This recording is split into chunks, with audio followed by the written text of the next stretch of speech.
this is Alexia at one point and stuff like that, and it just like really annoyed me. Like, I don't know, like, why? I'm not okay with, like, I don't know, I don't like cheating in books, and it makes it feel like, I don't know, like she's trying to like force Alexia to cheat on her husband with her, and I really, really, really hate that.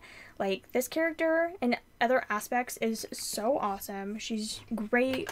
She's an inventor. She has like a family life and a son, and she's awesome. I do really like her. Outside of the aspect of like, oh well, she's a woman, and since she's a lesbian, we have to make her like hit on married ladies who are happy in their marriages.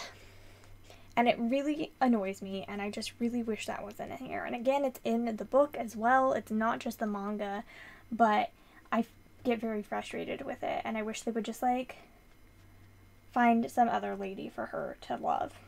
That's what I wish, instead of constantly hitting on Alexia. So that's how I feel about this book. So I don't think there is any way this book would have gotten more than 3 stars for me. But it is a pretty close, like, adaptation of the book.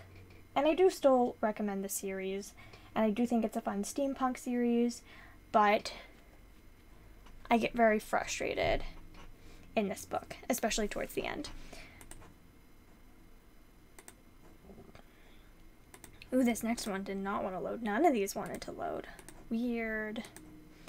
Okay, next book. Oh, this is like a tiny, puny little cover. Priceless by Robert K. Whitman. This is a nonfiction book. So basically this guy was like an FBI agent who basically like goes and recovers. I'm not seeing any chat. It says it's unable to connect to the chat. Did the stream start over? I have no idea what's going on.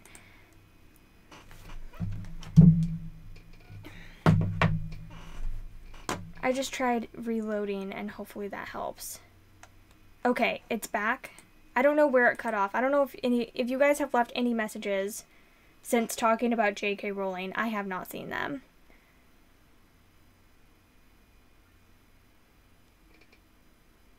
Hi, Elizabeth. Oh, I did not know that. Apparently the show, White Collar, was based on this book. Okay, fun tidbit. I normally powder under my eyes. Yeah, I'm gonna do it. I was like, I wonder if it would be fun, like, since it's, you know, I'm not going anywhere in my makeup, I'm just doing it for fun, if I should not powder. I'm gonna powder, though. It's fine. Okay, so apparently this is what White Collar is based on. So basically he just like goes undercover and like would recover art pieces and artifacts. And it was interesting. Have you read this one, Elizabeth? I guess I could just check.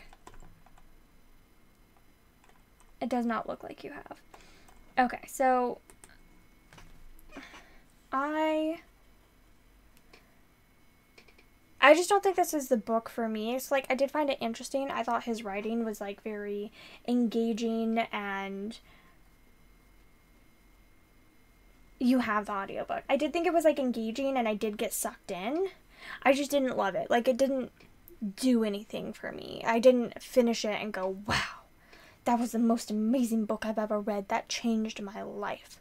And I didn't really, like, continue to think about it much after I finished reading it. Like, after the first day or two, I was just kind of like, okay, like, that was a part of my life. I read that. I read it for my sister's book club, which is why I read it. I don't think it's anything I ever would have, like, picked up. Sorry if this is really loud. I don't think it's anything I ever really would have picked up if it weren't for my sister's book club. But I don't know. I had fun, and I did enjoy it. I think that this would appeal to other people more, and I did think it was interesting, but, and he does show people. He shows people as people, which I enjoyed as well. He doesn't, like, say that, like, every person that steals art is a horrible, like, scum of the earth, like, worst person ever. like, they have good aspects and bad aspects, but some of their bad aspects are just really, really heavily breaking the law. And so I gotta catch them and get art back. And it was, I don't know, it was enjoyable. I just don't think it was perfectly the book for me. But I'm still, like, totally fine with having read it. And I did enjoy it. I did like it. It just, like I said, it didn't really, like, make a mark on me. And I didn't, like, think about, like, all these heists he was part of. Also, he does say that he's, like, changed certain, like, details and things like that for whatever reasons. And I think also, like, it annoys me when people, like, write books and then have to, like, change stuff to, like, keep certain, like, evidence hidden or whatever. And I say at that point also, like, well, why are you writing the book right now then? Like, maybe write it or try to get it published in the future when you, like, can release that evidence or whatever. I don't know. It was interesting. It was interesting hearing about it. I just don't know if I really cared that much. Definitely read it if it sounds interesting to you, though, because it was good and I did enjoy it. I need to find... There it is. I'm going to try a new blush. It is very, very, very shimmery. So I'm going to see how it is. I've never used it before. Fall into reading-a-thon for a read-a-thon this month. Oh, thank you. Yeah, I don't know if I know the one. I think I've heard of it, but I don't know what the challenges are at all.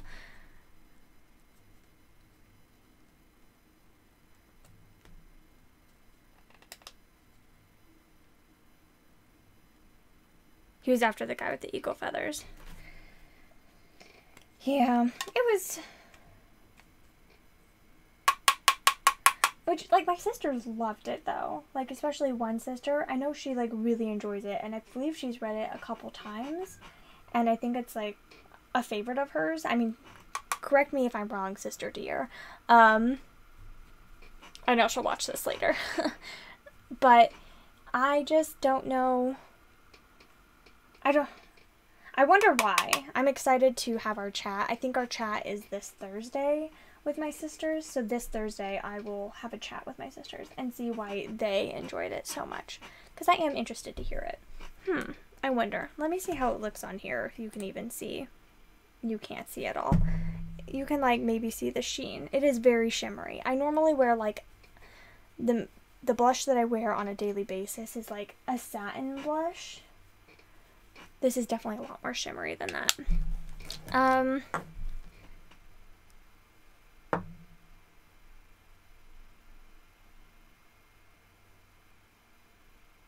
Yeah. And I also did enjoy about his character, him as a person, like a makeup of his character, is that he calls his wife before every heist, and kind of as, like, a wake-up call and a reminder to him of, like, to not play the hero, to not, like, chase after them, like, needlessly, to not put himself in, like, intense danger or anything like that, that he's like, I don't need to do this, and me, like, coming home safe and alive is more important than this piece of art. And I did really like that, and I'm glad that he did that, and I feel like that's good to hear, especially for other people who are maybe wanting to join the FBI or to go into law enforcement or whatever, to, like, hear that, like, sometimes, yeah, maybe there are circumstances where you need to, like, people do end up sacrificing their life to, like, save other people and stuff, but that's different. Like, these are inanimate objects, and yes, getting them back is really important to, like, art history, but it's not more important than somebody's life, and I liked that he specifically says that as well. I'm like, okay, good for you. Good for you. Okay. The 22nd to the 28th, and there's 5 challenges. And I'm guessing they're all, like, fall themed. Right? Okay.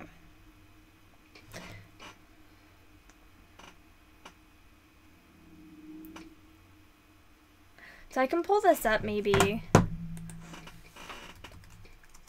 the reason I feel like doing my makeup today is because Elle just posts such beautiful pictures of her. No, let me just scroll. Okay, some beautiful pictures of her like makeup, and she posted this today or yesterday. I think it was yesterday, and I was just like, I need it. And then I watched a video of hers today. She does like makeup videos, and she's incredibly good at makeup and really adventurous and fun. I recommend her channel. I think YouTube just featured her as like a up and coming creator as well, which is awesome. She definitely deserves it. I've been watching her channel for like almost 3 years now, and she's wonderful. And I like have loved seeing like her style and her personality like develop and stuff as well and come through in her makeup. So fun. So she's great, and she posted this, and I was just like, I kind of want to try to recreate it. It's beautiful. So definitely do. I don't know if I'll be able to. Basically, I'm going to try to get through as many of like my library books that I have checked out right now from the library, obviously, at the end of September as I can, because in October is Victober and the Boo to You readathon, and I'm so excited about both of those, and I want to go like hardcore and participate in them and get all the challenges and everything. And since they're like classics and stuff, they can be like a little bit more like time intensive. Like a lot of them are very long that I plan to read and stuff.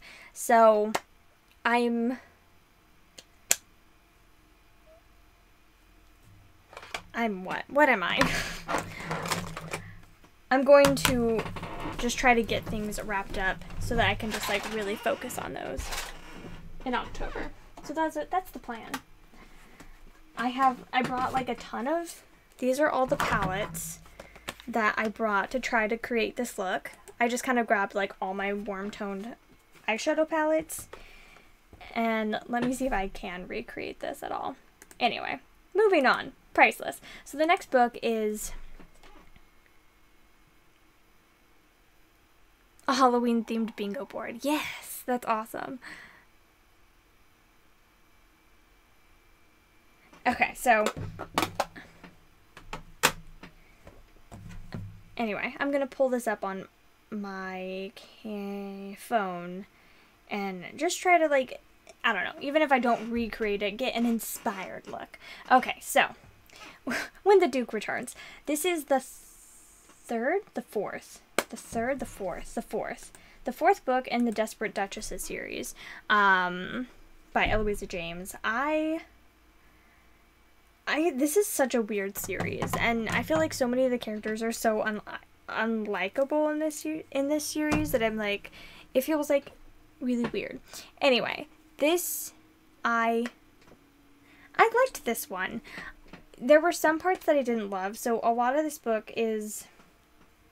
series in general is just like, what is this reflecting coming from? I can't figure out where this reflection is coming from on my face. Oh, there it is. Okay. Sorry, I'm like, it was annoying me. It was shining right in my eye. So, what was I saying? This series is just weird. And a lot of the whole series focuses on this, like, one couple, and it's, like, slowly building their storyline up over time and stuff. And I kind of wish it would focus on the main couple, because I feel like there's, like, not enough time for, like, the main couple's relationship. It's always, like, very fast and stuff. This one was interesting. So, basically, this couple is already married. They had, like, a proxy marriage when they were young. I think she was, like, 8 and he was, like, 12 or something. But he was, like, overseas. No, he must have been older than that then. Maybe she was, like, 12 and he was, like, 16 or 18. But he was overseas, and so she thinks, oh, well, when I'm 18, he'll, like, come back into the country and I'll finally meet him for the first time, because she's never even met him before. But he doesn't. So now she's, like, 23, 21, 23, around there, and she's still never met her husband.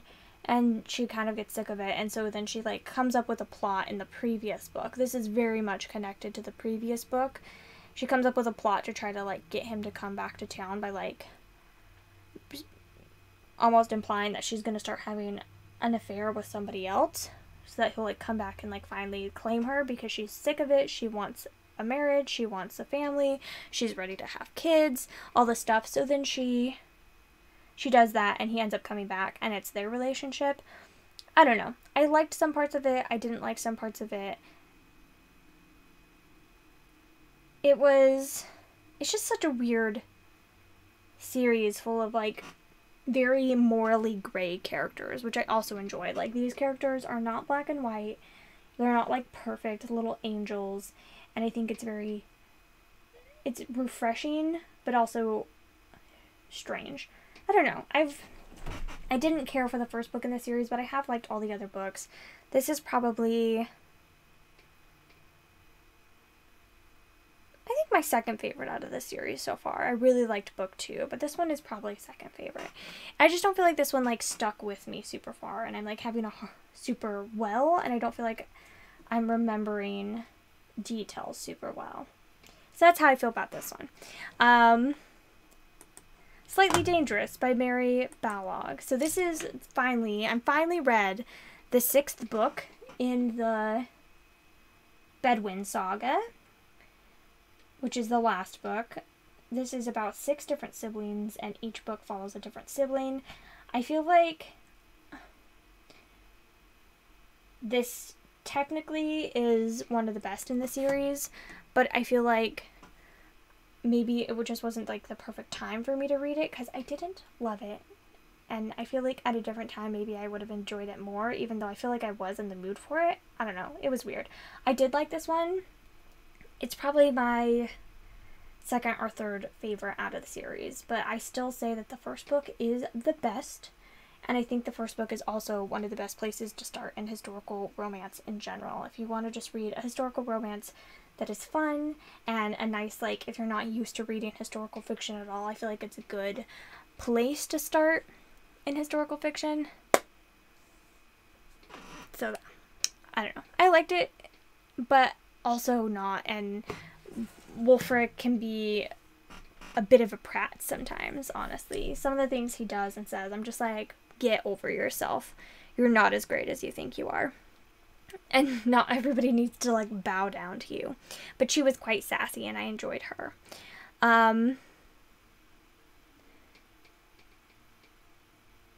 If you go to my Goodreads and just hit, like, send a message, you can send me a message that way. Okay. Next few books I've read. So let's get into some DNFs. And some non-DNFs. And some disappointing reads. Okay. The Search for the Red Dragon by James A. Owen. This is the second book in the Chronicles of the Imaginarium Geographica series. I DNF'd this book. I really, really loved the first book, but I have such a hard time getting into this one. I've tried to start it multiple times. I just feel like I'm never in the mood for it. I did get further in this one this time than I ever have before, but I just feel like maybe this series isn't the series for me to continue on with. I don't know. I haven't fully decided yet. I may try to pick this back up in the future, but I'm sick of having it sitting on my TBR, and I just need to not. So I marked it as read. I marked it as a DNF, and maybe I'll come back to it in the future, but really, who knows? Because I'm kind of over it? I don't know. I feel like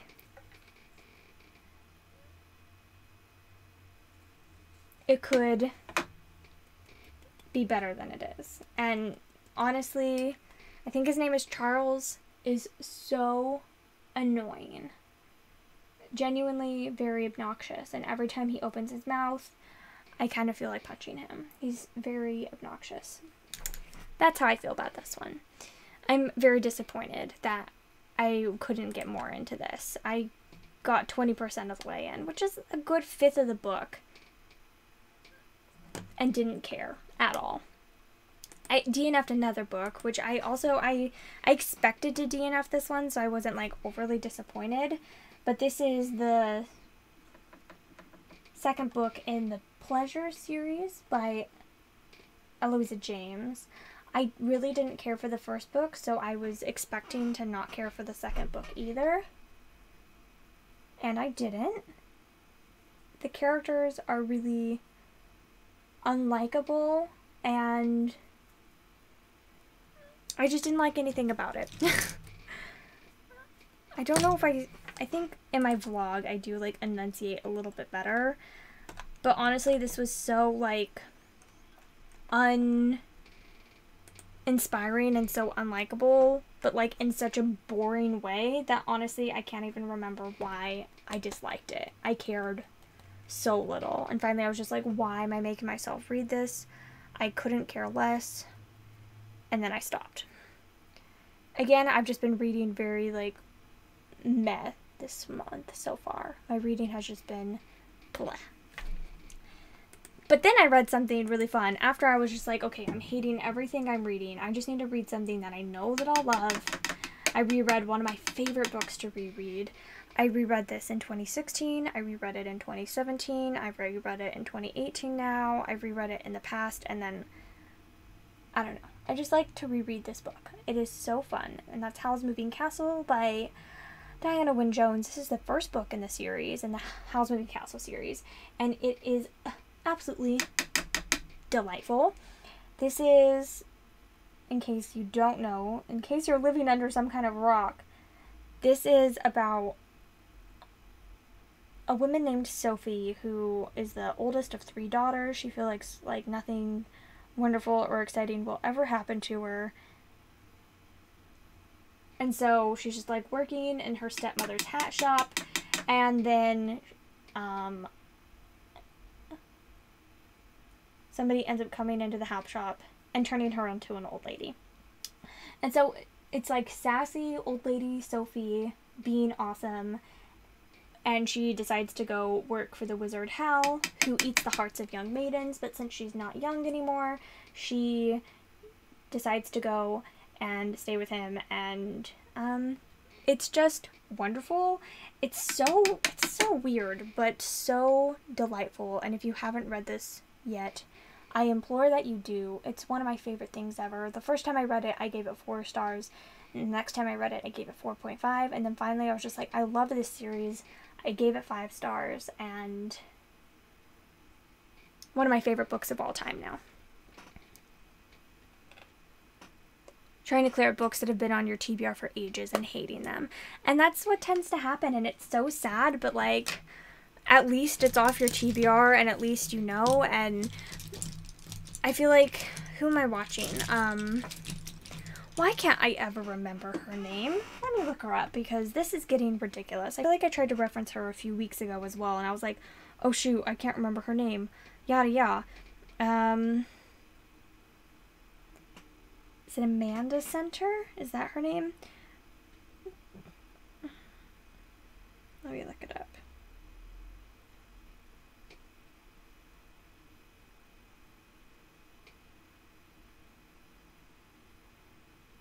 Amanda Center. She's doing a 0 by 19, and so she's been focusing really hard on reading all of her books that were already on her TBR, and she's been hating like a lot of them, or giving them 3 stars, and she's like only given like 2 books this year like 5 stars, because she's just been reading all these books that she's owned forever, and I'm like, that really sucks. And like, that's just kind of how it goes sometimes though. Like, you're reading the taste change, and the things that you bought 3 years ago are not something that you will enjoy today. And it is a wake-up call a bit of like, oh, well, maybe I should stop buying books and not reading them. I'm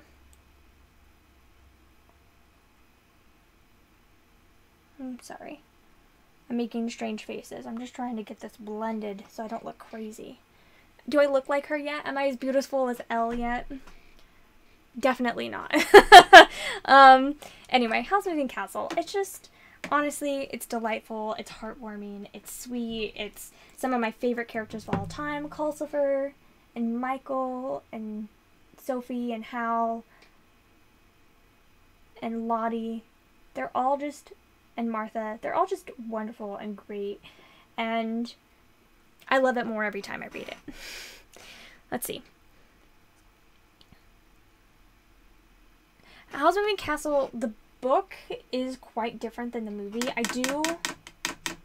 do love the book more, but I do love the movie as well. They're different, but the thing that I like about them being different, and I'm totally fine with the adaptation, I'm not like mad that they changed things, is that they're different in a respectful way. And it is, he just takes that like flair that he gives to his other movies, like, was it Castle in the Sky? Is that one of his other films? Like, movies like that, and Princess Mononoke, and, yeah, Castle in the Sky, and, and The Valley of Four Winds. I don't remember what her name is. And, like, all of those, like, he gives Howl's Moving Castle, like, the same flair that he gives those, which the book definitely does not have those similarities, so it's like very interesting, and he like is able to take it and like give it that kind of like Miyazaki flair. It's great. I love it. I'm like, do I look like her yet? Please. I would love that. Okay. I recommend. I also read a little children's book, so I read this as a board book. The board book just came out like on Tuesday or the Tuesday before that, and it's just called A Unicorn Named Sparkle, and it's basically obviously a little goat, and it's this girl who orders a unicorn like through a mail service, and he comes and he's actually a goat, and he like is horrible and chews on everything and ruins everything, and she hates him, and then she tries to send him back. And then she realizes, I'm spoiling the whole book, so nobody has to read it, I guess. Hi, Diana. She ends up realizing, oh, wait, maybe there are, even if there's, like, things that aren't ideal about him, there are things that I really do enjoy about him, and then they end up becoming really good friends, and she keeps him instead of sending him away. So that's basically this book. It was sweet. It was cute. The illustrations were adorable. If you are interested in reading it, I say definitely go for it. I don't think it was groundbreaking. If you want like the best unicorn book ever, definitely read Not Quite Narwhal. That one is my favorite children's unicorn book, but this one was still very sweet and enjoyable, and I like it. And I recommend it. Whoa, it just got really sunny. Holy cow. So, next is When Beauty Tamed the Beast by Eloisa James. This is the second book in her fairy tale series, and you guys, I've been recommending y'all read this since I first read it. I read this in 2016, early 2016, and this is one of the first, like, one of the first romance books that I ever read back in 2016. This was, I think, like, the third or fourth romance book that I read ever. And I have always looked back on it with really fond memories, and I reread the first book, I think earlier this year, the Cinderella retelling in this series. I reread that one, and I adored it. They're in no way connected. You can read them independently. And I've been recommending this one. It's a mix between Beauty and the Beast and House MD. And I really didn't like it this time. So it just goes to show that maybe don't trust my recommendations on everything, because I didn't like it. I just had some issues with consent with it, which are things that I didn't notice when I originally read it. And it's so interesting how, since I'm so much more used to the genre, I catch stuff like that so much better now, and I'm much more like aware now of like what is okay and what's not okay. Things that I just didn't catch before because I didn't really know about the genre at all, so I didn't really catch things, and now I'm like, oh my goodness. There's literally a part in this where I don't know, he's either kissing her or trying to have sex with her or something, and she literally says, like, no, no, like, multiple times says no, and he ignores her and keeps going. And then she's just, like, okay with it, because she decides it's fine that he is ignoring her when she's, like, verbally and physically still telling him not to do something. It's okay. I was just like, what? No, this is not okay. It's not okay. Stop it. Stop it.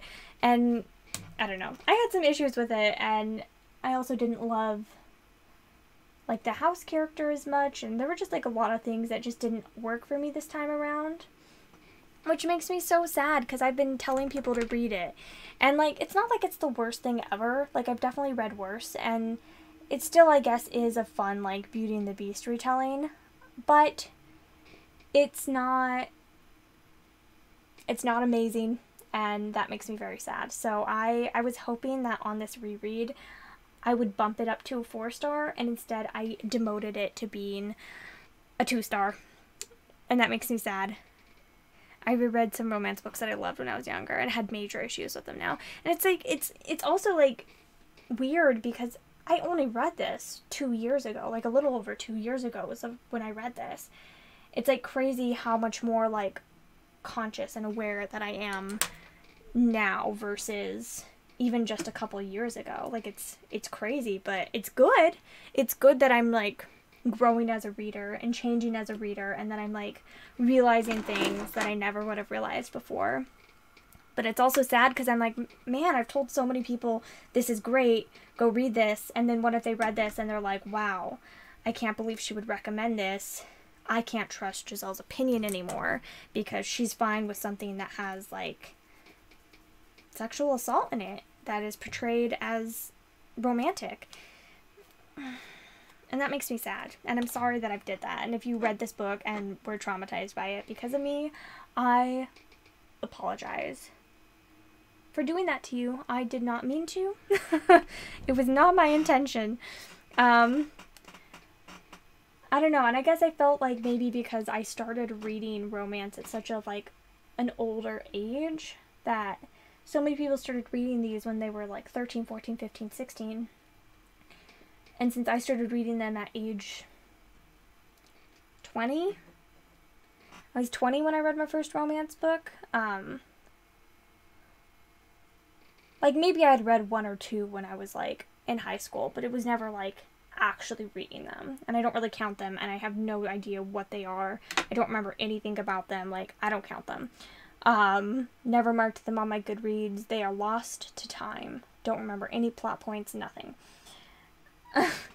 And so my first proper romances, I would think that I would have, like, so much better, like, awareness than I do, and it's saddening. But hopefully if you read this because of me, you are able to see what was wrong with it and not hate me because of that. Does that look great? I think I need, like, a brighter gold.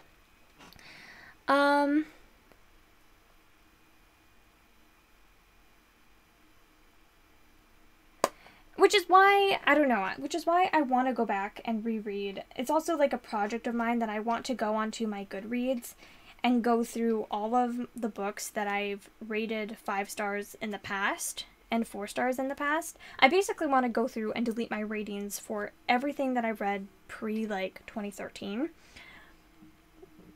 Because I don't trust my ratings from back then. And then I can reread them, and if I reread them, then they can get, like, reinstated if I love them, and then demoted if I didn't love them. But I kind of want to just, like, get those ratings off my Goodreads, because it makes me feel, like, kind of, I don't want to say nauseous, but worried that people are going to look at this and think that they're my genuine thoughts when they aren't anymore, because I really don't have an opinion on them anymore.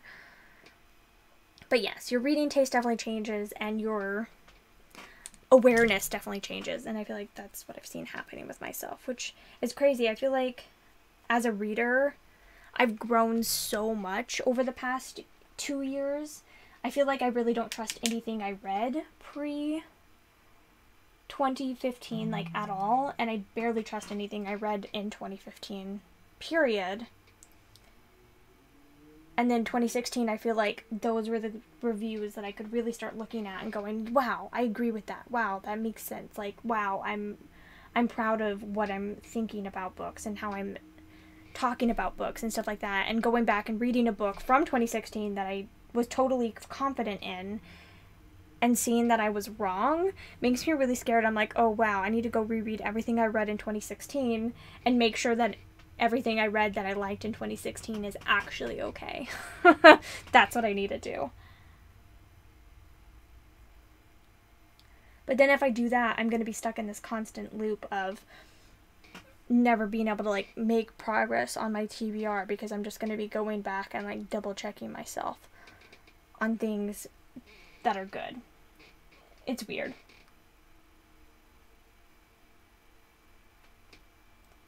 And I wouldn't have this so much if I didn't either do A, YouTube, or B, like, work in a bookstore where I'm recommending books to people. I'm like, how can I recommend books to people if I don't trust myself? Anyway.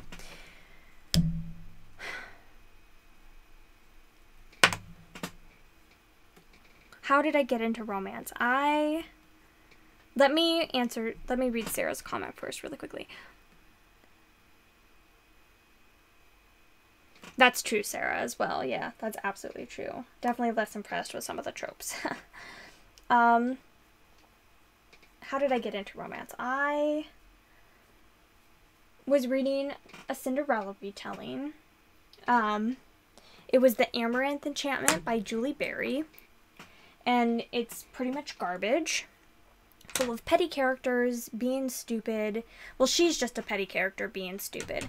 So basically, in the first, 15 minutes of the book, she meets the prince character for the first time ever. He's buying jewelry for someone else, and she thinks to herself, I hope the person that he's buying jewelry for gets stung by hornets or eats strawberries and have an allergic reaction, because she's so jealous of this person that she's never met because she met this character 2 minutes ago and she's, like, already in love with him. And I was like, honey, calm the frick down. That's not okay. And so I was like, I need to read a good Cinderella retelling. So then I was, like, looking on Overdrive. I was like, I just need a fun, happy Cinderella retelling. And I came across A Kiss at Midnight by Eloisa James, which is the first book in this series.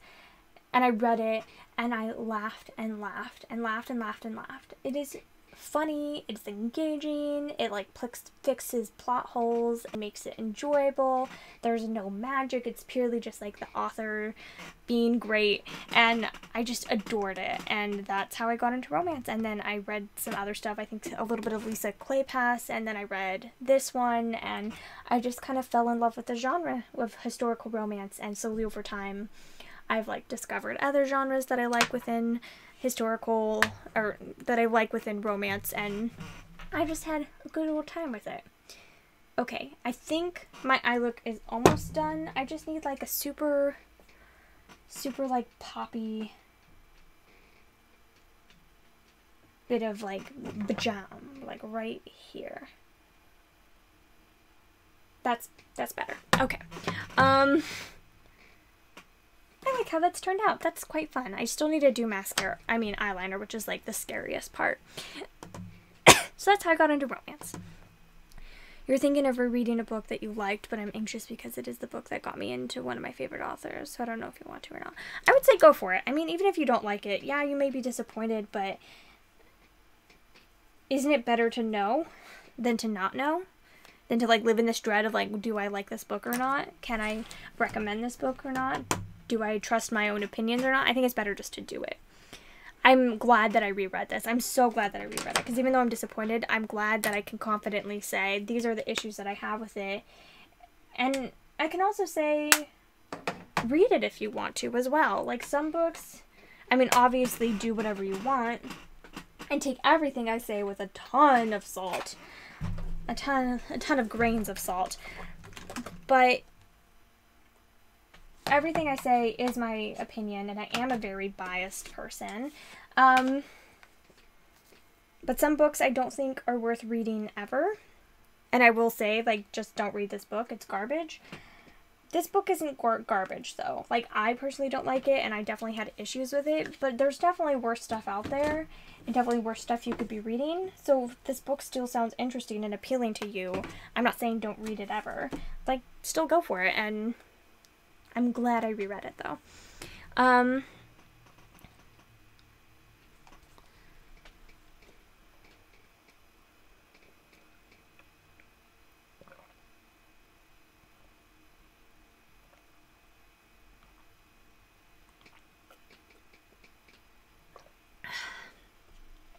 Diana, that's so many books to go through on Goodreads, though. I have like 500 books to go through on Goodreads to do that with, and I'm like, I don't have time for that. I would rather just, like, if I'm gonna go in and edit all my reviews anyway, I'd rather just, like, delete my star rating and try rereading them in the future.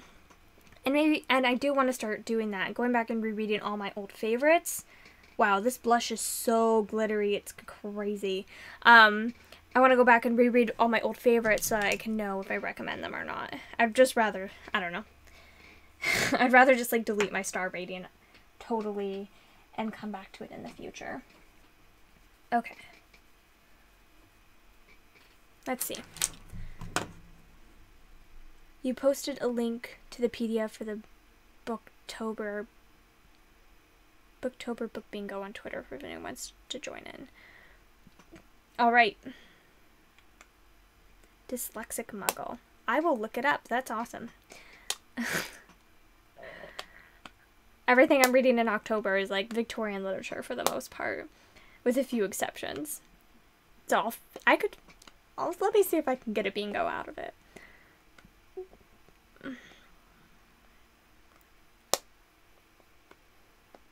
Hi, Bruna.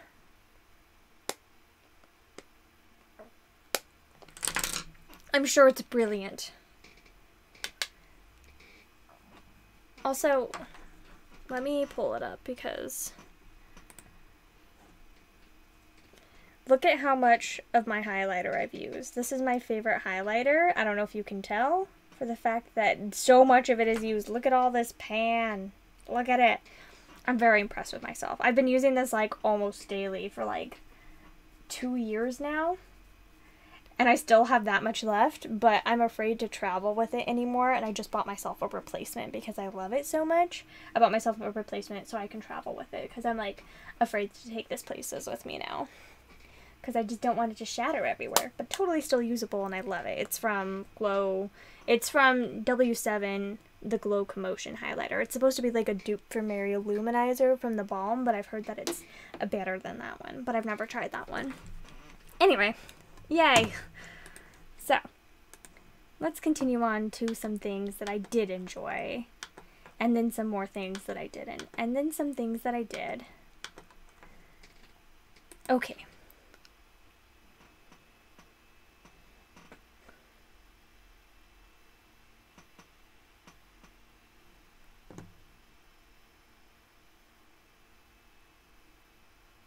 Ugh.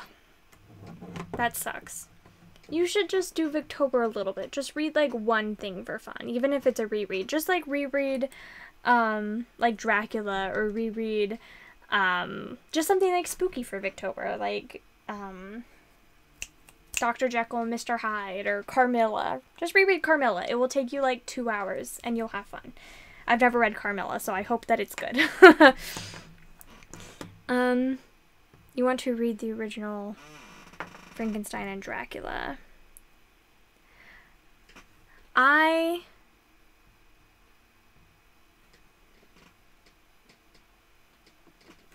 want to reread Frankenstein as well. I basically want to read everything that has had an influence on The Strange Case of the Alchemist's Daughter and that whole series. And so, like, even though I've already read it, I read it a while ago, and I would like to reread it and see how I feel about it now, because I really didn't care for it the first time I read it. Okay, let's try to do some eyeliner and see if I screw this whole look up. It's getting really bright. Okay. You liked Carmilla. I'm hoping to like Carmilla as well. That's one that I'm planning on reading this month for the fact of it's part of the strange case of the alchemist's daughter. Okay, so I also ended up reading the second book in the Mysterious Benedict Society by Trenton Lee Stewart. This is the Mysterious Benedict Society and the Perilous Journey. Oh my gosh. I really hope I don't like ruin this whole look.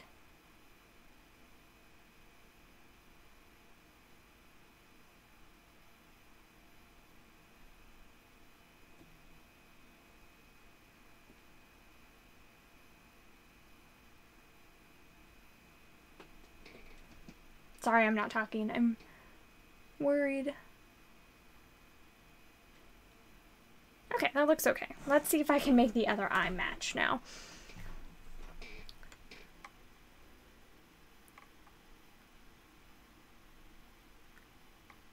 Hi, Melody. Okay, so this book, I read the first book back when I was like 15, I believe, and I really loved it. So then I reread this back in 2015, and I still loved it. This is a great series.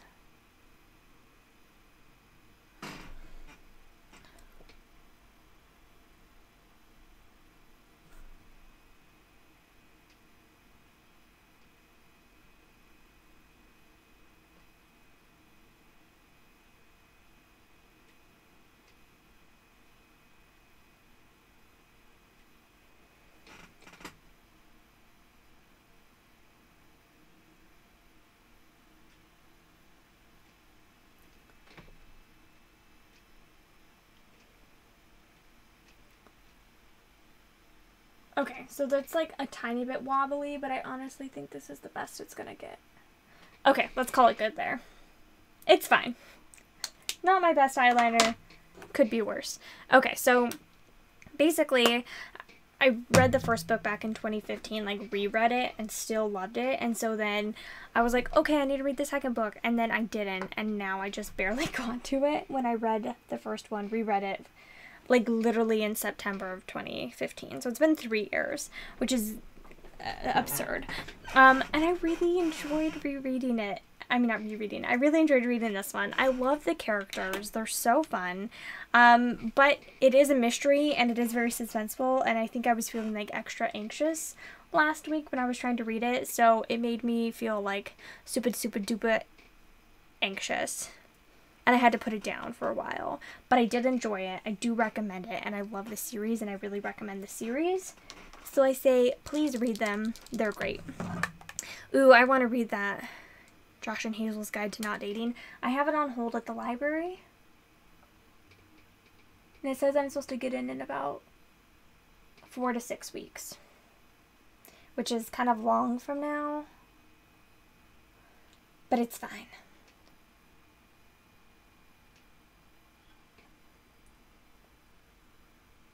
Okay.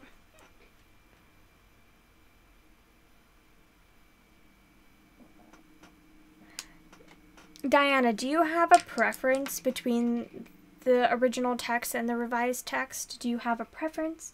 Is there one that you think is better than another? Because I want to reread Frankenstein as well. Is there a specific one I should go with?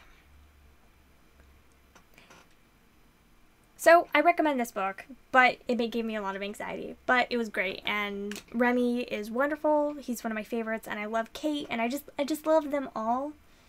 So please read this, and I'm excited to read the third book. I didn't really have a lot to say about this, but I did. I really liked it. I think I give it like 4.5 stars. Yeah, it was nearly perfect. This was very, very short. It's 17 pages. The poetry of Jane Austen. So it's just like her collected works of poetry.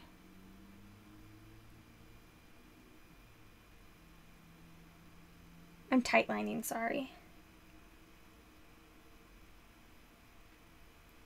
Which is new to me. I never used to tightline. And I've only really just started doing it like this past like 2 weeks.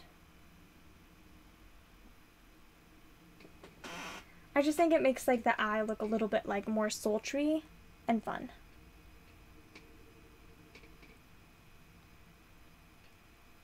If this is freaking any of you out, I apologize. It's not painful, I promise.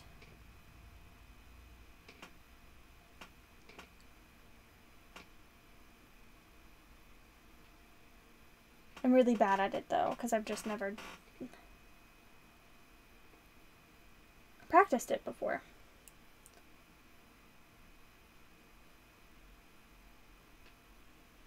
It's fine. Okay, so.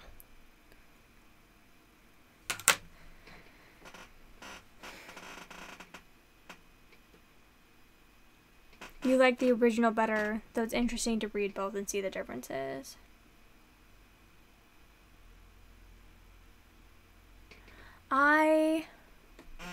Okay, well, I don't know which edition. I put an edition on hold at the library, like on audio. I'm gonna have to go see which text edition it is, because I genuinely have no idea. I literally forgot that there were 2 different editions until just now. Like, it's not like I didn't know that. It's not like we don't have both editions at the bookstore or whatever. I just, like, totally blanked and was like, Frankenstein, it's Frankenstein. I'll just put that on hold at the library, it's fine. Silly me. Anyway. Yeah, so it's not, like, a ton of poetry. It's just, like, a little bit. Some is definitely better than other, but it was just, like, quirky and fun, and some of the things she wrote about just, like, really made me giggle. I'm not a poetry reader at all.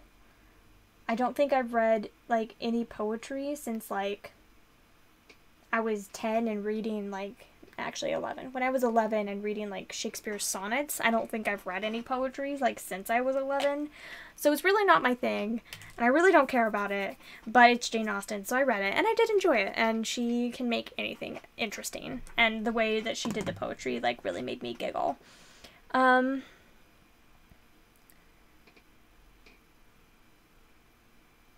thank you. It, like, specifies on there as well. Because if it does, that's awesome. Okay, now let's talk about our garbage book. So this is book 1 in the Never Girl series. It's called In a Blink by Kiki Thorpe. This is trash, and I don't recommend it. So you guys have all heard me recommend the Pixie Hollow series over and over and over and over and over again. And I stand by that. I really like the Pixie Hollow series. I think they're fun. I think they're beautiful. They're imaginative. Sometimes they're ridiculous, and sometimes they want to make me, like, bash my brains out a bit, because a lot of it makes no sense within, like, the world of, like, Peter Pan. With, like, Mother Dove and the Never Tree and, like, all this stuff. Like, some of it just does not make sense at all. But, you know what? It's still fun and enjoyable, and, like, the things that are fun and enjoyable, like, make up for, and, like, the characters that are really lovable and that you just, like, adore. It makes up for the crap, like, the continuity issues. This also has major continuity issues with Pixie Hollow, with Peter Pan, with, like, the Disney Peter Pan, like, with everything. And it sucked so much. It's unlikable characters, the plot makes no sense. Like, if you read the Pixie Hollow series, they, like, really, really, really harp on about how important fairy dust is, and, like, and if you read The Fairy Dust and the Quest for the Egg by Gail Carson Levine, like, it's a huge deal, the fairy dust is. Like, if Mother Dove does not molt every year, then the fairies, for some reason, can't fly without, like, crushed dove feathers. And so then none of the Never Fairies can fly. And I'm like, well, why do they have wings at all if they can't fly? Like, that's so stupid. Like, why do they have wings at all? None of it makes any sense. But it's, like, a huge deal. And they're like, you can only have half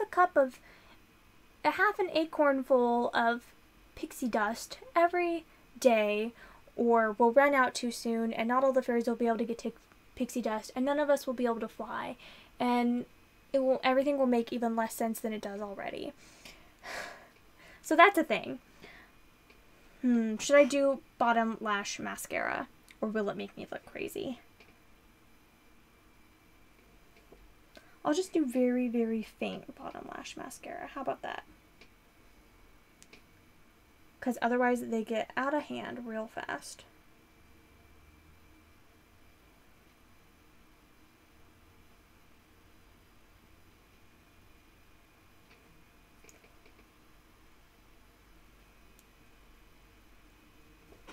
Okay, it's fine. So, none of it makes any sense anyway, but then adding this book on top of it, I'm like, well, if the fairies are so, and like this is the huge, like this is the whole point of the fairy dust and the quest for the egg, is that, oh no, something happened, now we're not going to be able to have fairy dust anymore, and Mother Dove's going to die, and it's going to be horrible, and none of the fairies will be able to like survive. If fairy dust is like that precious, and especially that they're like allotted like a certain amount every day, and they're not allowed to have more than their amount, and if anybody tries to take more than their amount, then they get like banned from being around, blah blah blah, and like it's like ridiculous how like intense and crazy this like pixie dust thing is, because fairies don't make their own pixie dust, because that doesn't make sense. I don't know, because that makes sense. Like it's just like none of it makes any sense already. So if that's the case, why are they giving their pixie dust away to these little human children so that they can fly? Like, none of it just makes any sense whatsoever. Like, why? Why is that a thing? Like, none of it has any continuity with the books, the other books. And it's like, why is Disney publishing these series that literally make no sense? It's so stupid. And, like, now, like, children and humans can, like, go with Prilla on her little blinks. And I don't know, I hated it. I hated everything about it. The characters are so obnoxious and so stupid and do the dumbest things and are so dislikable. And I genuinely hated every single thing about this book and don't recommend it in any capacity at all. It's also like this author, it just feels like she doesn't like children. Like, it's like she thinks children are stupid, which they're not. Children are very intelligent. Some of them are stupid, yes, but most of them are very intelligent. And why is she writing down to them? And why is she making this so dumbed down and idiotic? Like, it just really, really grinds my gears. Now I need to figure out which lipstick to wear. So she's wearing like a dark purple in hers, and it looks beautiful. I think I'm going to go for like a nudie brown instead, though. It'll be interesting. This book just really pissed me off, though, and I genuinely hated it so much. I never want to touch anything Kiki Thorpe ever writes again. Except for I think she does write some of the Pixie Hollow books, and in that case, I will read the books that she wrote, but only in that series, with little exceptions. Yeah, so she wrote the book about Tink, which Tink is obnoxious, so it makes sense that she's writing these obnoxious characters with this obnoxious characters. And Vidya is obnoxious as well, so she writes, like, the two worst characters in the Disney Fairies series, and the Pixie Hollow series. Like, that makes sense. That actually makes a lot of sense. She just writes the worst books in the series. Everything makes sense now. I'm so over this. Let's never talk about it again.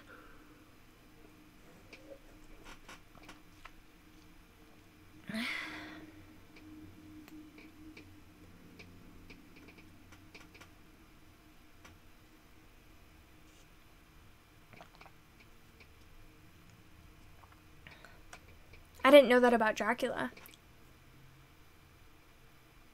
You're currently reading Peter Pan and Scarlet. You definitely have to let me know how that goes, because I've never read that, but I've always wanted to.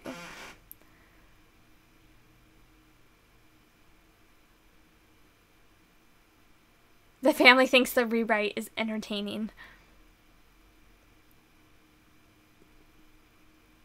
This book sounds like a bad way of teaching not to be wasteful. But the thing is, like, the fact that they, like, gave the children the pixie dust in the first place ends up being like a huge big deal, and I'm like, well, why did you do it in the first place, you idiots? Like, it just does not make sense that they have this very, very precious commodity where there's like only enough to last a year until the molt, and it's this big, huge deal. And then they just give it to the first children that they see. It doesn't make sense, and it's stupid. Okay. Libby's back. I'm going to put this lipstick on right now, and then I'll talk about Writing Magic by Gail Carson Levine. I hate it. I hate it. I don't want it. Get it off. I don't like it. I don't think I have anything to wipe it on, so there goes my hand. I don't like it. Okay, not the right color for this look. I thought it would be, but it wasn't. I don't know what to go with then. Should I do the dark purple? Should I do the red? I'm going to do this one and see how this goes. This is the Wet n Wild Mega Liquid Catsuit Metallic Lipstick in Red Leans. It was like a limited edition one. I think you can still get it if you want it.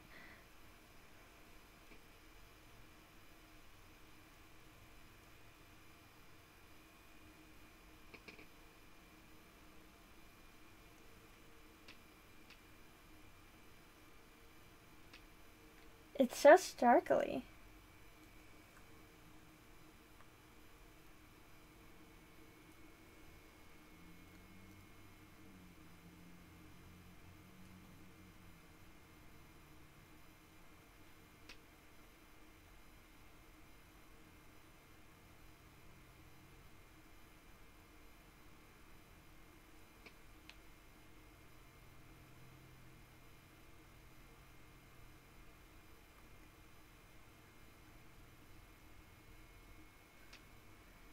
Okay.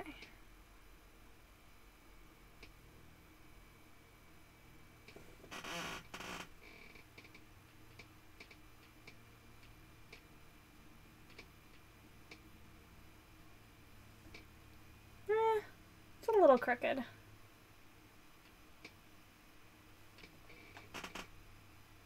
That's better. Okay. I like that. Okay. Let's talk about this book. So, Writing Magic by Gail Carson Levine. This is basically her nonfiction book geared towards like children and young adult about how to write creative works.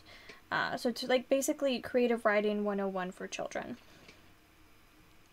And I liked it. It's not the book for me.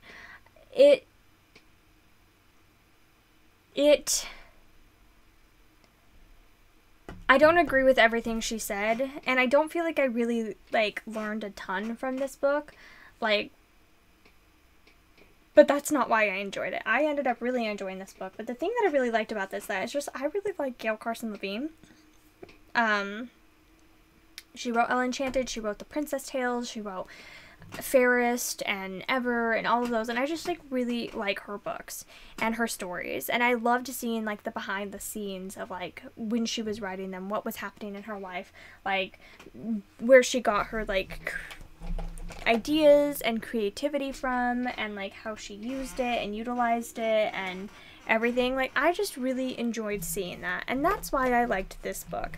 It was just so gosh darn fun for me. And like she was referencing like the Princess Tales a lot, which I love the Princess Tales. If you haven't read the Princess Tales yet, I highly recommend them. They're little fairy tale retellings that are only like 100 pages long. They will take you like less than an hour to read. Because the pages are very small, and there's pictures, and they're just really great little fairy tale retellings. And they're hilarious and so inventive, and I adore them. And there's like a story arc and all this stuff, and I really like them. And she like talked about her process with like coming up with them, her like rough drafts, like how she originally planned to like make the story go, and how they like developed on their own, and like all these things. Like it was just so interesting and so enjoyable. So like everything she said, a lot of the things that she says, it's really just about, like, inspiring you to write, getting you to write, and then making sure that you save your work. And when you write something and it's garbage, to not throw it away, but to keep it. And I really liked those messages. So, like, the overall messages were really good. But some of the things she said were just, like, it more just made me, like, understand her writing process, rather than made me think, like, yes, that's the good way to write.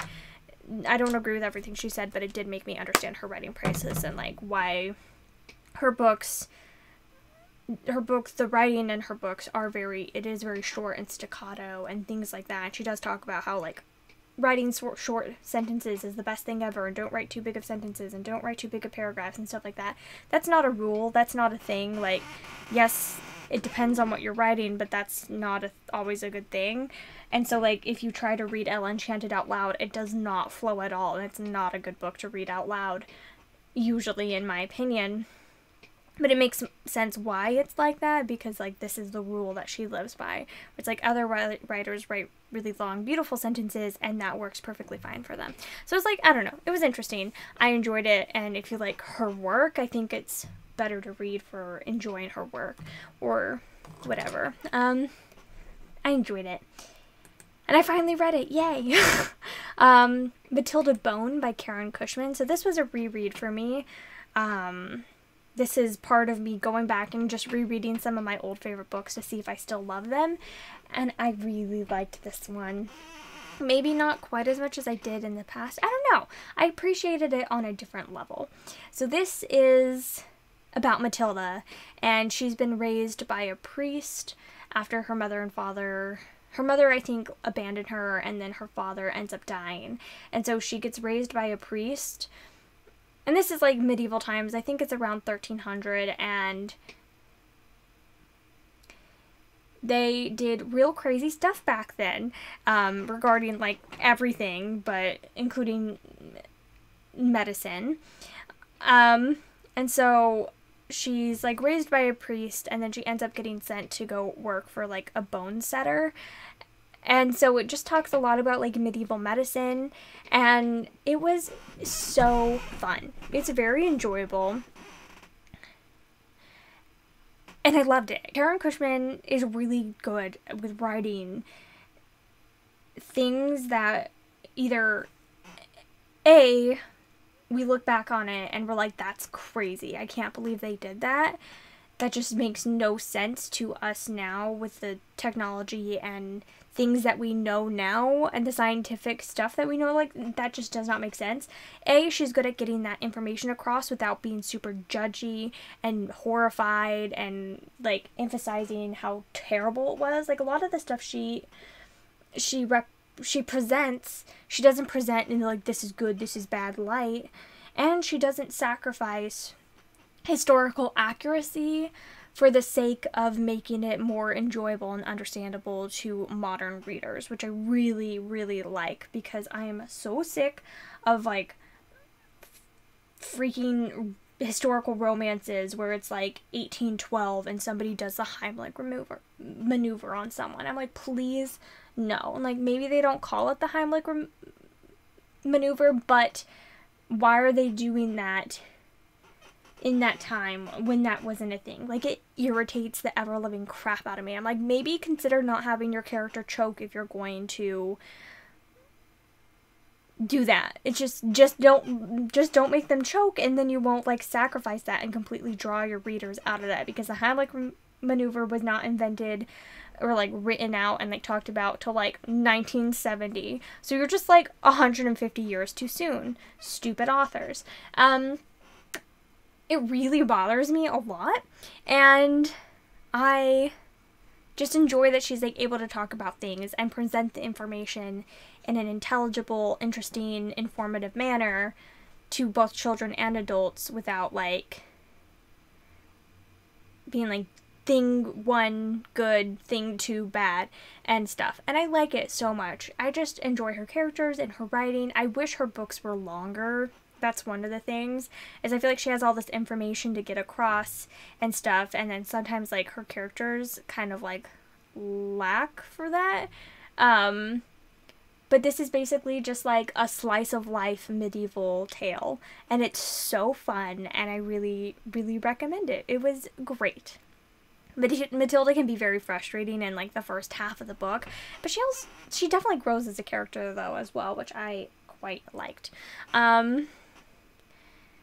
You're terrified of rereading old favorites. And I think that's why it's important to do it. If that's important to you. Like for me, being able to recommend books to people is really important and something that I've always really cared about doing. And I'm very much known, like, I've been known my whole life as the person to go to for book recommendations, especially for children's books. And I would hate to give someone a book that I don't trust anymore. So I'm glad I reread this, and I'm glad it lived up to it and that I still loved it. And finally, How to Speak Science, Gravity, Relativity, and Other Ideas That Were Crazy Until Proven Brilliant by Bruce Benimran. This is not good, in my opinion. I really didn't like this. Let's just read my Goodreads review. I DNF'd it at 15%.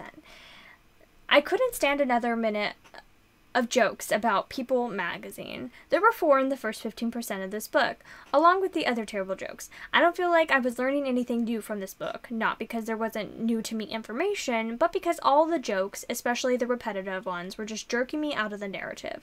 I was really struggling to look past them to the information that was trying to come across. It's not like serious and scientific books can't be funny. They totally can. But the funniness has to be natural and not just shoehorned in wherever they sort of fit. It's so distracting. This author could really learn something from Caitlin Doughty or Lynn Murphy, who both manage to be funny in a way that adds something to the subject that they're writing about. And that's how I feel about this book. He literally, every time he would say the word people, as in referring to, like, humanity, and, like, people thought this, and people that thought that, if he says the word people, then he always adds in, not the magazine, not the magazine. He did it 4 times in the first 15% of this book, and I was like, after the first 3, I was like, okay, like, for some reason I got this in my head that this was, like, maybe somehow translated or something, and I was like, maybe if it's translated, which it's not, but I was like, maybe if it's translated, it will, like, maybe it was just, like, it was a clever joke in the original language, but now it's not because English just didn't have the right, like, phrasing to, like, make it. No, it's not translated. It's just stupidity. And I couldn't stand it. It was making me so mad and so frustrated. And I was like, if he makes another joke about People magazine, I said that at, like, 10% in. I'm like, he's made 3 already. If he makes another joke about People magazine, I'm DNFing this book. It's making me very frustrated. And then he made another joke, and I was like, that's it. And I returned it to the library. I don't know. It just wasn't for me. I feel like I'm reading this book. I'm reading the book, How to Speak Science, because I want to learn how to speak science. Like, I'm not very educated in a lot of scientific ideas, so I want to learn those ideas. And I mean, Michael from Vsauce and Vsauce 3 and all of those, like, those are funny and enjoyable and engaging without being stupid, and this just felt really stupid, and I just could not stand it. So I don't recommend, but it's not the worst thing ever, and if you can get past the terrible jokes, maybe you'll learn something. You finished a science, somewhat self-help nonfiction today called The Sleep Solution, and you really enjoyed it. I have heard about that book we have in the bookstore. Is that the one it's blue? Is it the one that's dark blue or light blue? I think it's the one that's dark blue, right? Yeah, it's dark blue. Because we have another one about, like, sleeping as well that has a light blue color.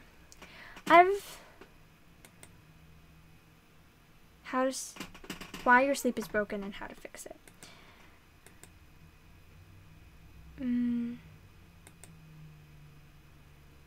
Maybe I should try this.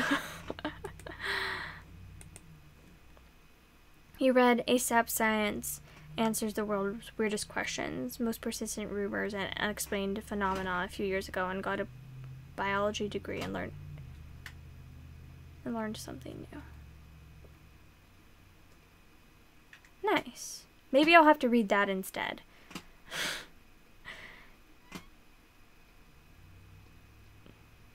That's actually really cool. It means that they did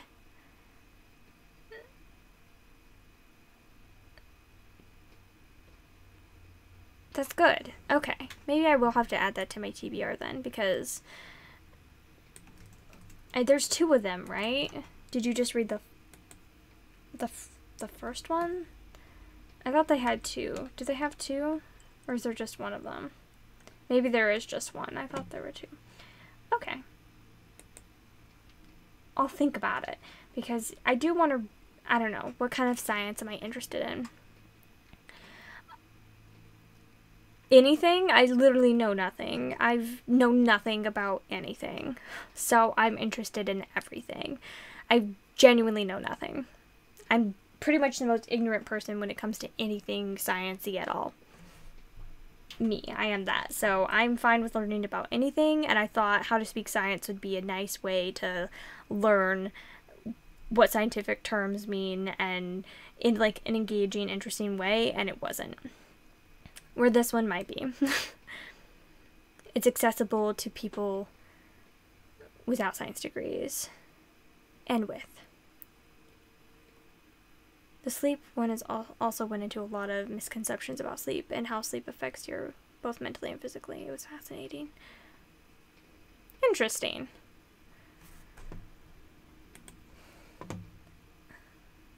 I guess I'll add this one to the old TBR as well.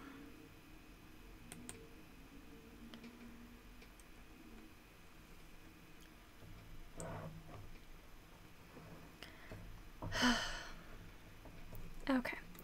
And I think that's everything I read this week. I know I also read, oh gosh, what is her name?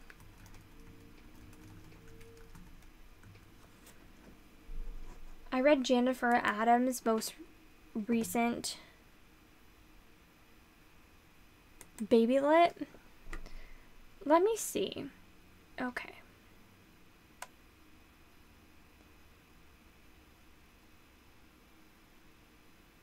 I have read a couple of these. I guess I should mark them off.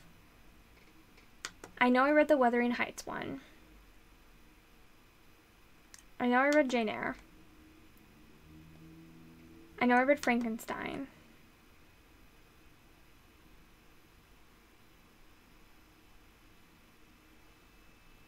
I think I read A Midsummer Night's Dream, but I don't remember it. And there's more. She just came out with a Peter Pan one.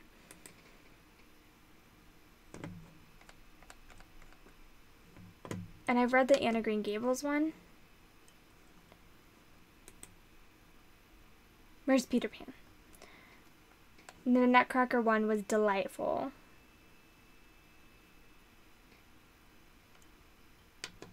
And I've read Around the World in 80 Days.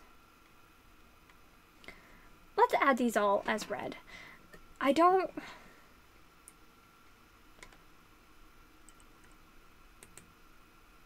This one is a weather primer. Okay, yeah, I did read this one recently. Baby Lit is adorable.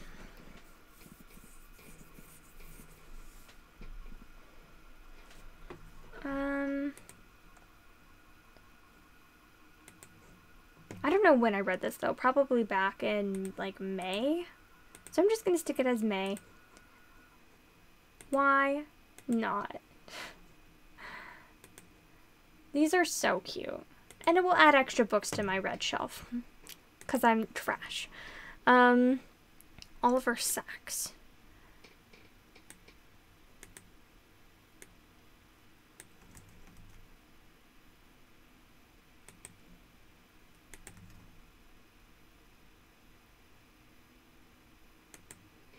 Weird. I don't know if I know anything about this guy.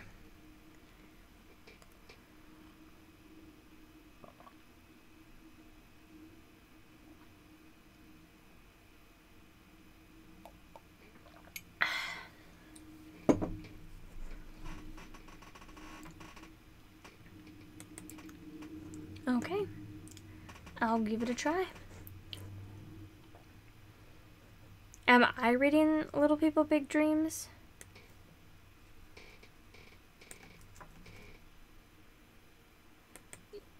You want the Baby Lit books. You have a few friends that are expecting it. I think the little ones need them. Yes, I agree. They are adorable. No, yes. I have read the Frida Kahlo one. Have I? Did I read a different Frida Kahlo one? I read a different Frida Kahlo one. No, I don't know what these are.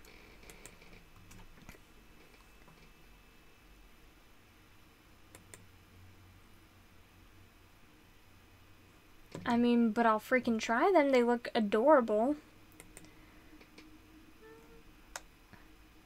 So they're just little board books. Oh, yeah, they look cute. I'll definitely try them. That's great. Thanks for the recommendation. Hi, Elizabeth. As far as these go, the Frankenstein one I just read, and it was cute. It's an anatomy primer, and it was cute, and I liked it a lot. I read this one, I think I read this on the last day of August, actually. Surprise. And then the Anna Green Gables ones is the Places primer, is so cute because it has like White Lily Way, and it has like all the places from Anna Green Gables and the Lake of Shining Waters and like the creepy haunted wood and like everything. It's so cute. I'm gonna say that I read this one on like September 1st as well, though. Although I think I read this one back in like July. It's fine. It's fine. Peter Pan, I just read this one yesterday, and I really adored it. It just came out in July. It's one of her most recent ones, and it's really cute. I was like, I do like that I don't remember how much in the book they do this. Like, I haven't read Peter Pan in a long time, but I don't know how often they call the Native Americans Indians versus Braves, but they just called them Braves in this, which I enjoyed. I'm glad that they didn't stick Indians in. It was cute, and it was adventure-y and fun. Around the World in 80 Days. I know I did read this, but I really don't remember what I thought of it, so I think I need to read it again. Okay, so that's how I feel about those. They're great. Please read them. And I would love to get my hands on all of them. I still haven't read the Alice in Wonderland one, though, and I definitely need to do that. I feel like this would be so fun to read all of the books that these are based on and then read them immediately after. So just like make a list of all of the baby lit books and then like read each of the real novels and then read these after. Because they're just so sweet. Quite adorable. Y is for Yorick. Oh, that's so cute. A slightly irreverent Shakespearean ABC book for grown-ups. That sounds delightful. I feel like I need to read this. Witty references to the Bard's unforgettable plots and characters. Readers will love pursuing the cheeky illustrations and reading such entries as is J is for Juliet. Juliet teaches all the young girls that if you truly love someone wholly and completely, it'll be the death of you.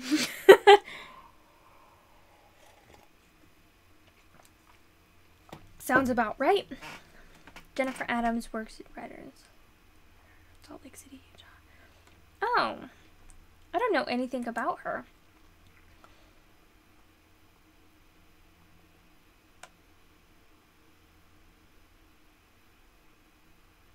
But I like them. University of Washington. And Quark Books. Okay, nice. Well, I want to read all of these because the ones that I've read I've really liked. I especially like the Nutcracker one. If you want to pick one up for the holiday season, I recommend it. If you like the Nutcracker, it just goes over like the different dances and it's like twirling and leaping and it just like has them and has like illustrations of the different like characters from the Nutcracker and I love it so much. It's so cute. So, I recommend.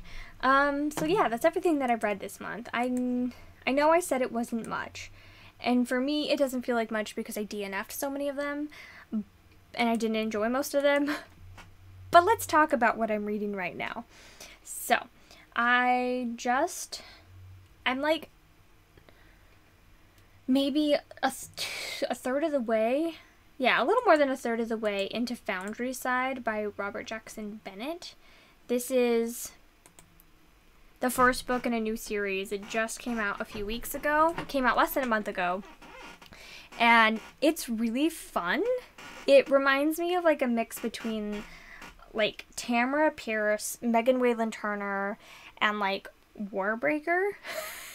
And it's very enjoyable. So it like makes me think of like something Tamara Pierce would write, but it also has like a thief aspect and like a heist or whatever. It reminds me of like the Thief series, The Queen's Thief by Megan Wayland Turner. Like it reminds me of that, mixed with there's like a character in this, an inanimate object character that reminded me of Nightblood. Is that his name? The sword in Warbreaker. Reminds me of the sword. So like this feels like an amalgamation of all of those things a little bit, and it's enjoyable, and I didn't expect to be drawn into it as quickly as I was. Like I started it last night, and I started it yesterday morning, and it just like flew by, and I was like, oh, like this is really fun. So I'm hoping to get a good chunk of the way through this. It is due at the library a couple days after Contemporaryathon ends. So I think I'm going to read this throughout the week of Contemporaryathon, unfortunately, but that's just kind of how it has to go. And then the other thing that I just started, there are other books that I'm currently reading, but with Contemporaryathon coming up, they're not going to get read before then. But the other thing I'm going to be reading during Contemporaryathon that is not contemporary is Fly Girl by Keith O'Brien, How 5 Daring Women Defied All Odds and Made Aviation History. So this is, like I said, what I'm currently reading, my current nonfiction. This one just came out a couple months ago as well. It came out in August. And I don't know. I don't really have an opinion on it so far. I'm like 30 minutes in, but I'm always down for more nonfiction about females that defied society rules. I'm always down for more of that. And whose stories have been like pushed to the background of history a little bit more. You're reading Radis New Yorkus by Hunter Shia. It's horror and about killer man eating rats in New York. That sounds freaking scary, Elizabeth. You have to go back to your homework. Talk to everyone next time. Okay, well, have fun with your homework. Thanks for stopping in. Dang it, I don't like you in school because then you don't chat as much, and I always miss you when you're not here. But, okay, bye. I guess go do your work. I think I'm pretty much done anyway. This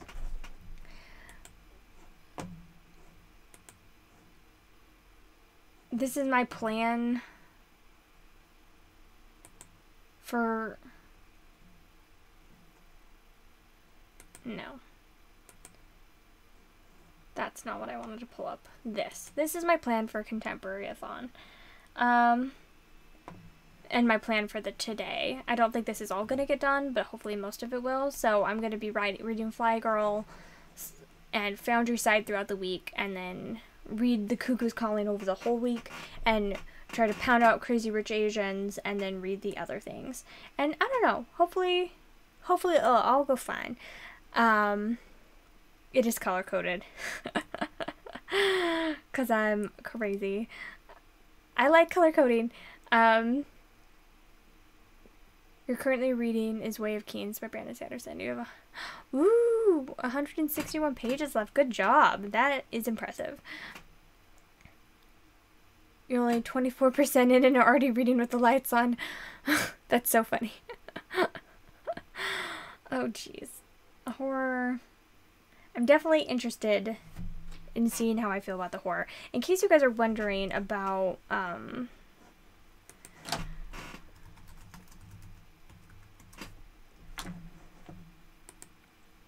this thing. I did get a couple more answers.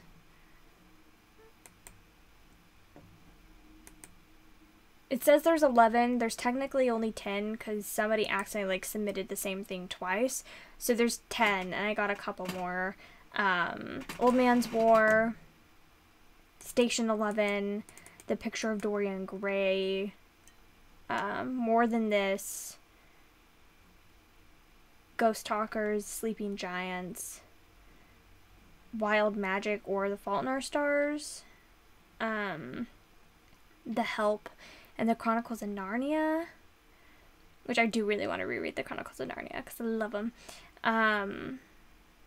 Another Fine Myth, which I do want to read. Heartless, Subterranean, maybe there was another one in there. The Outsiders, which I've never read, obviously. Lizzie's Story, and Orange, which I do have Orange on my, like, potential TBR. Like, it was never one that I was, like, definitely planning on reading, but it's always been one that's, like, I've thought about reading, so I'm totally okay with reading that one. I think it like, involves, like, time travel or something. Anyway, so those are some more books that are going to get added to my TBR jar thingy of recommendations. I'm definitely not going to pay attention to that jar this week with Contemporaryathon, but after that, I may start. I don't know how many I'm gonna pull out at a time, but I'm just gonna start pulling things out of a jar with those suggestions and stuff. How do people read one book at a time? I'm always reading multiple books. Same. I don't know. Unless it's like a very short book, how do you just read one at a time? Like, I need to switch it up. After listening to a book for so many hours, I need to, like, refresh my brain with something else. I don't know how people do it either. Like, I'll read books in one sittings if they're very short, but otherwise, nah, brah. We Are the Nerds, Toil and Trouble, and Harry Potter. You'll start a new book today. What are you planning on starting? Is there anything? I would love to get to the point where I have that going, where I'm reading a nonfiction, short stories, a reread, and a new book. I would love to do that. That would be like an ideal place for me. Which book you pick from that jar, yeah. It won't be for a little while, though, like I said, just because Contemporaryathon. And then having to get through all my library books. I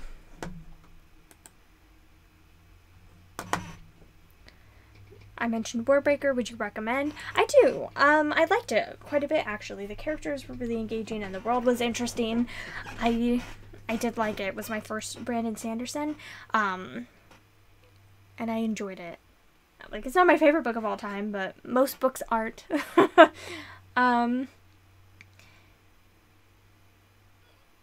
I do definitely want to read more of his books. I feel like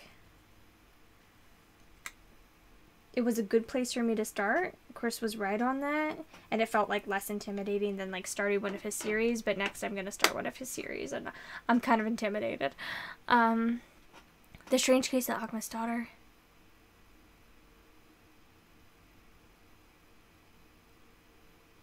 Oh, good.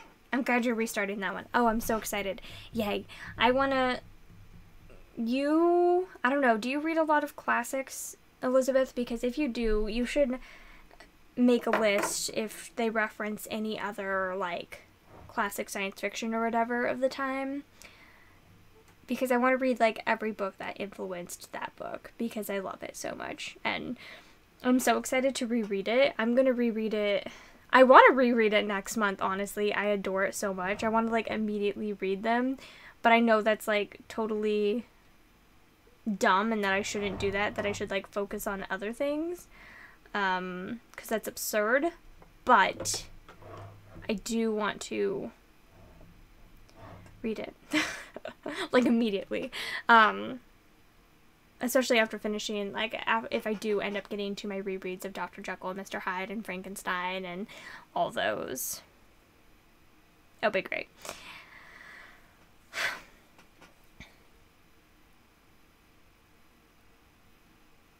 I I just feel like I missed some. I'm almost 100% sure that I missed some. The UK covers are amazing to look at. The UK covers are amazing to look at. Yes, they are. They're beautiful. I own the UK covers of like most of his books because of Christopher. And they're very gorgeous.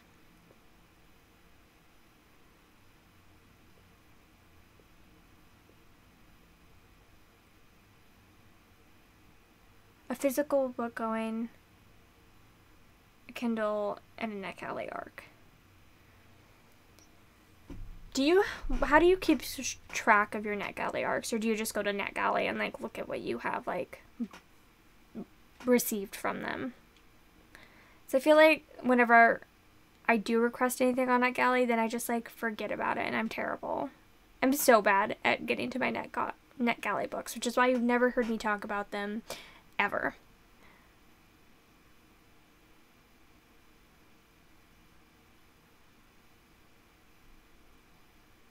Okay.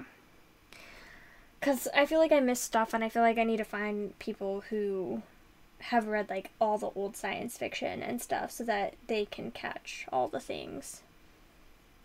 And then I can read all the source material. That's what needs to happen with Strange Case of the Alchemist's Daughter, because I love it so much. Definitely one of my favorite books of last year, and the second book is definitely one of my favorite books of this year.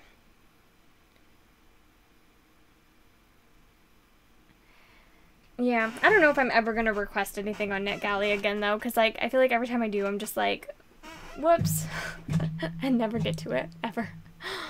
Which is terrible of me. I wouldn't give myself NetGalley ARCs if I was myself, because if I were them, because I am myself. If I were them, because I'm so flaky. Yeah. I think that's pretty much it. You guys can't see me very well at all, but I feel like I did a pretty good job. I'm definitely not as good as hers. And those eyelashes, I know they're fake eyelashes, but those eyelashes is so pretty. But I feel like I did pretty good. With a slightly more red tone lipstick than she has. Hers is definitely more purple. Fun stuff. Definitely go check out Elle on YouTube because if you like makeup, because she's great.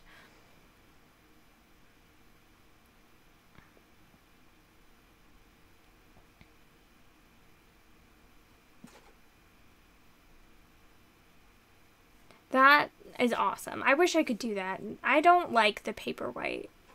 Is that what it's called? Paperwhite?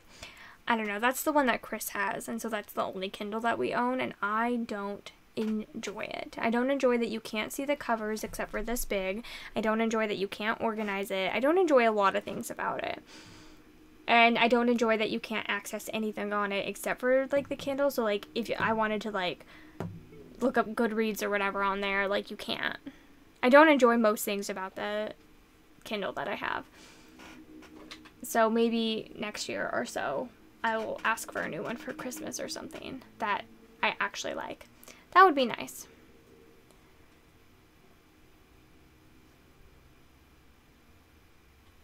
And watch whatever football game they are excited for. Just bring a nice book. It was nice hanging out with you too. Thanks for being here.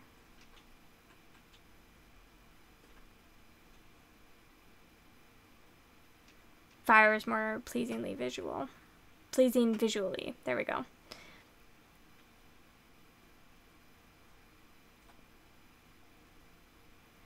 Yeah, it's not something I can really justify right now because honestly, I don't read a ton of like books on the Kindle, and like part of that is because I really just don't enjoy the experience of being on that Kindle because I find it frustrating. But I feel like until like I actually like really start using it, there's like no excuse to buy a new Kindle when I have a perfectly functioning Kindle already. Yeah, not the choice I would have made when purchasing one, but I didn't purchase it, so that would be why.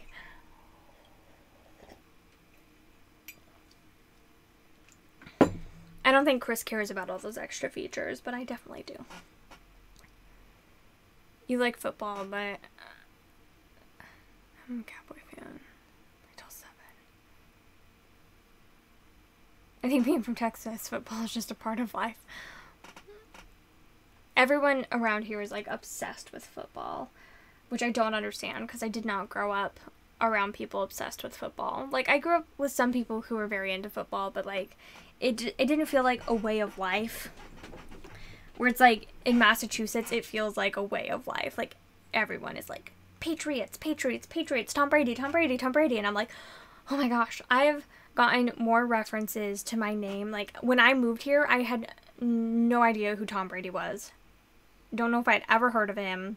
And didn't know that he was married to a Giselle, but I sure knew it the second I moved here because I got referenced to her all the time. They're like, oh, her name's Giselle, like Tom Brady's wife. If I had a nickel for every time I've gotten the reference, like Tom Brady's wife, I would be rolling in the money right now. I'd be so rich.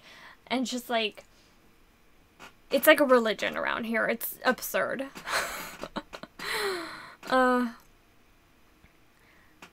Also, sometimes the Paperwhite annoys me with the covers, so I switch to list mode. You can also listen to audiobooks on it. That's another good point for it. Yeah, you can't do that on the Paperwhite. So it's like when they have that like switch from Kindle to the with like the whisper sync the Kindle to the Kindle book to the audiobook. You can't do that on there because you can't listen to stuff on there. It's very frustrating.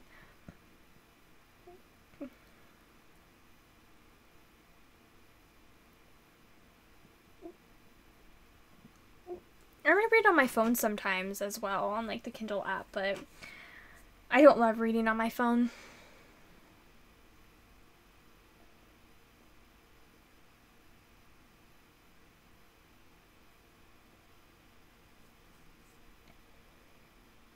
Anyway, I think that's about it. Thanks for hanging out with me, listening to my Contemporaryathon TBR, me rant about books, and rave about books, and watch me do my makeup as well. I'm really happy with how it turned out. It's fun. I like it. I'm ready for fall and all the beautiful fall colors. Yeah.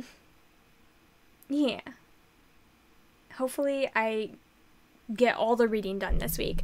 I think I might start my contemporary books now. I'm just so excited. Maybe I'll start a day early. I mean, they say that there's like no rules for Contemporaryathon, so maybe I'll just do whatever I want. It's like start early as well. I know I need to finish my other books that aren't contemporaries too, but like I just can't wait. I'm so happy. Okay. Plus, if you don't want to read the Kindle book, you want to read what you use the text-to-speech mode where the Kindle reads to you. Yeah, I can't do that on the Paperwhite either. Man, the Paperwhite just sucks so much. I don't like it. Yeah, I definitely need to get a fire at some point, though. For sure. Absolutely.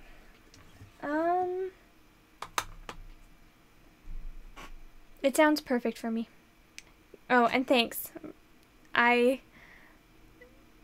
I'm very ready for the readathon to start. I think maybe I'll start a contemporary book today that like isn't part of my like TBR, just like another random book that I have checked out from the library, and then I can just go from there.